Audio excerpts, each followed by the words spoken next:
Hola a todos, ¿qué tal? Hoy vamos a hablar de esta obra Living Megalopolis y su continuación Survive in Megalopolis, una obra que descubrí una vez más gracias a la descarga digital de cómic y que en su momento me gustó mucho, pero no pude conseguir en físico porque esto se realizó a través de Kickstarter, una plataforma de crowdfunding en el que la gente aporta dinero para que algunas obras que no tienen distribución o que la industria mainstream no apuesta por ellas puedan salir. En España tenemos algo parecido, Berkami, y hay obras muy interesantes que os recomiendo que le echéis un vistazo. Ahora mismo, por ejemplo, está abierta el Berkami de Blas de Lezo, que por las páginas que ya han dejado ver es impresionante. Y os recomiendo mucho uno que se llama Nelly Bly, Diario de una viajera, que lo organiza Carlos Díaz Correia, que tiene buenísima pinta. Pero bueno, el caso es que leí esto en digital, me gustó mucho y no se pudo conseguir. Pero años después, gracias al grupo de oferta de Javi Mira, lo encontré. No sabía que había salido en físico publicado por Dark Horse y me lancé a por él, por la historia inicial y por la secuela. ¿Y qué tenemos aquí? Bueno, pues aquí tenemos un cómic de Gail Simone y el escritor Calafiori. Eso, de primeras, puede echar para atrás a mucha gente. Y es que Simone es una escritora que, aunque es muy buena escritora y ha dado obras muy interesantes, últimamente ha tomado una deriva feminista radical que no le hace ningún trabajo, no le hace ningún favor a sus trabajos. Esta fue la mujer que dijo que la broma asesina no debería editarse más, que es un agravio e insulto a las mujeres. Y bueno, ha tenido varias polémicas a lo largo de los años con diferentes autores y editores y lectores a cuenta de este tema. Pero el caso es que yo tengo muy buen recuerdo de ella por cosas como los Secret Six, los 6 secretos, esa miniserie sobre villanos en DC. Y este cómic, que es un cómic de creación propia, me recordaba mucho a este otro que hizo, que algún día tenemos que hablar de él, Bienvenidos a Tranquility, un cómic que crea una ciudad, unos personajes, un entorno totalmente nuevo dentro del mundo superheroico, y la verdad es que me gustó mucho, lo disfruté. Como digo, pasó totalmente desapercibido. En España se saldó estos 4 tomitos por norma. Aún hoy día se pueden encontrar muy baratos. Así que, nada, me gustó en su momento, me gustó esto y le di la oportunidad de comprar la continuación. ¿Y qué tenemos aquí? Bueno, lo que tenemos aquí no es exactamente una historia de superhéroes. Lo que tenemos aquí es una mezcla de géneros. Como he dicho otras veces, el cómic de superhéroes aguanta, soporta cualquier tipo de género, cualquier tipo de mezcla. Y en este caso diría, por encima sí, que sería algo parecido a The Walking Dead con superhéroes o incluso a Crossed con superhéroes. Pero lo importante aquí es que los protagonistas no son los supertipos, no son los tíos que van volando y tirando rayos, no. Es la gente normal, la gente común, la gente que vive en una ciudad atrapada con ellos. Ya veis que las primeras páginas de Calafiore son buenísimas, fijaos. Me gusta mucho este hombre, ha trabajado con Gail Simone muchas veces, era el dibujante de Los 6 secretos, también Marvel hizo Exile, Los exiliados, y aquí ese dibujo, ese trazo que es detallista pero a la misma vez sucio, le sienta muy bien a la historia. Las primeras páginas no tienen diálogos, simplemente vemos una ciudad devastada y no sabemos qué ha pasado, pero ya veis un tanque contra un edificio. Algo fuerte ha tenido que ocurrir, y lo que ha ocurrido es que los superhéroes, a raíz de algo que realmente en este primer arco, en este primer tomo no se nos cuenta, algo ha ocurrido y los superhéroes se han vuelto locos o se han vuelto crueles, o algo parecido a lo que pasa con Crossed, que los cruzados, los ciudadanos que están afectados por esa plaga, pierden el control, se convierten en seres, en asesinos, en psicópatas, en violadores. Pues los superhéroes igual. Y utilizan a los humanos que quedan en la ciudad como caza, como deporte. Esto es el entorno, el contexto, pero lo que la guionista Gail Simone quiere contarnos es la historia de un grupo de supervivientes guiados, liderados por una improbable líder, esta mujer que con uniforme de policía, que simplemente trata de escapar, salir de la ciudad, y que por el camino se va encontrando una serie de personajes que de alguna forma u otra se hace cargo de ellos, dependen de ella. Los superhéroes aquí aparecen, por supuesto, pero ya lo veis, es una versión totalmente una versión totalmente errónea, extrema, una versión malvada, digamos, y están jugando con ellos como si fueran caza. A la misma vez, la historia, lo que pasó, se nos cuenta en estas páginas que es como un informe que se hace de una comisión del Senado americano o del Congreso, en el que se investiga lo que ocurrió.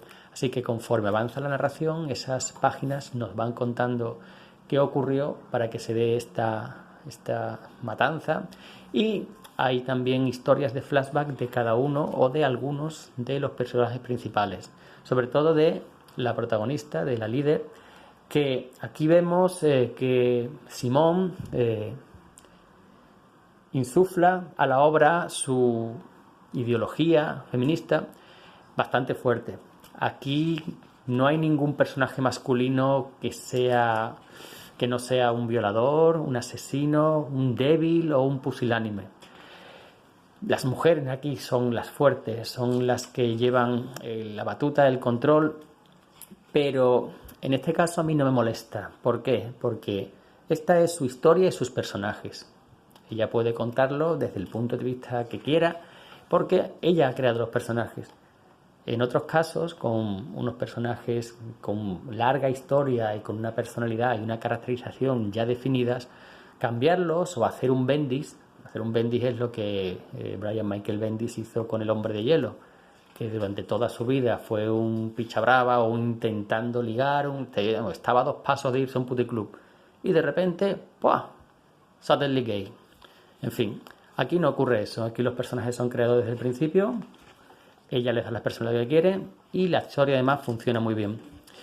Toda la narración se centra en estos personajes, en cómo reaccionan a lo que está ocurriendo y de alguna manera lo que hacen el ser humano, lo que es capaz de hacer para sobrevivir en una situación extrema, olvidando la civilidad, olvidando cualquier atisbo de humanidad. Cuando se trata de sobrevivir, aquí, bueno, los superhéroes tienen al final un papel más activo, pero en ningún momento es lo importante.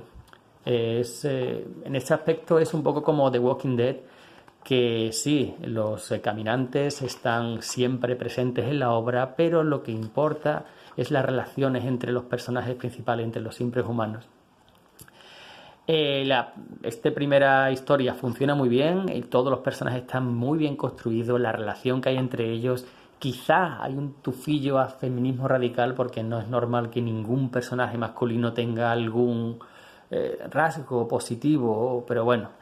Pero se hace quizá un poco corta y apresurada, y es que recordemos que esto fue planteado como una obra autoeditada, así que supongo que no podían explayarse mucho por cuestiones de gastos y tal.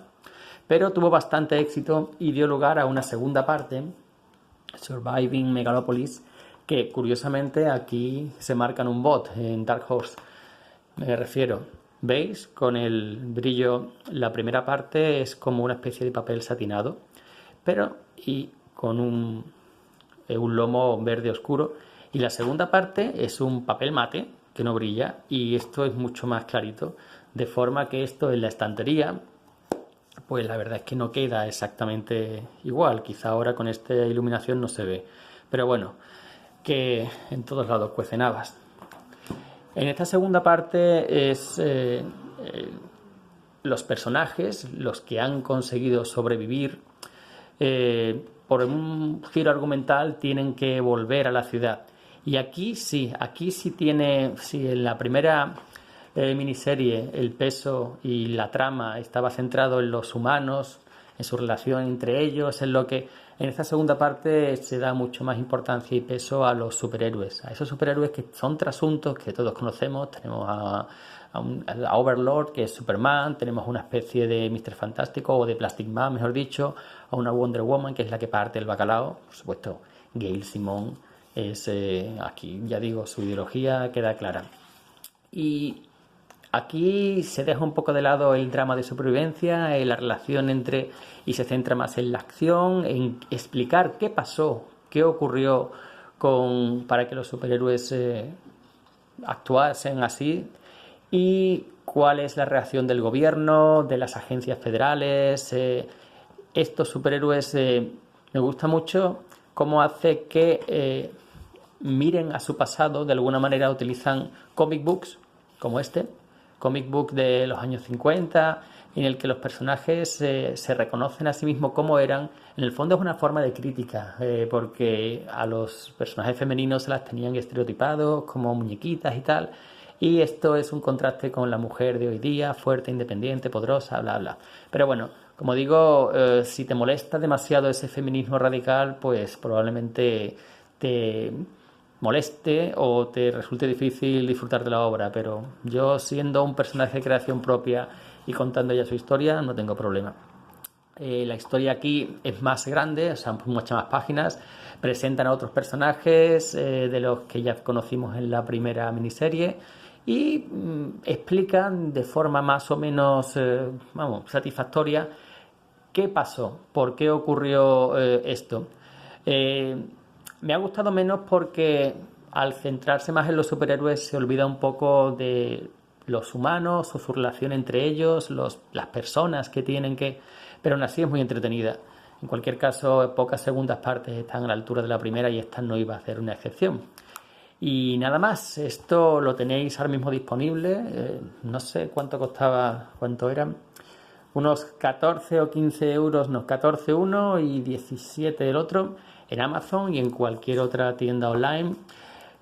No es imprescindible, no es algo que vaya a cambiar el género, pero si te gustan los superhéroes, si disfrutas de historias de superhéroes desde otro punto de vista, no solo centrado en peleas, en tíos volando y tirando rayos por el culo, y si te gusta la mezcla de género, probablemente disfrutes esto. Nada más, pues un saludo y hasta la próxima.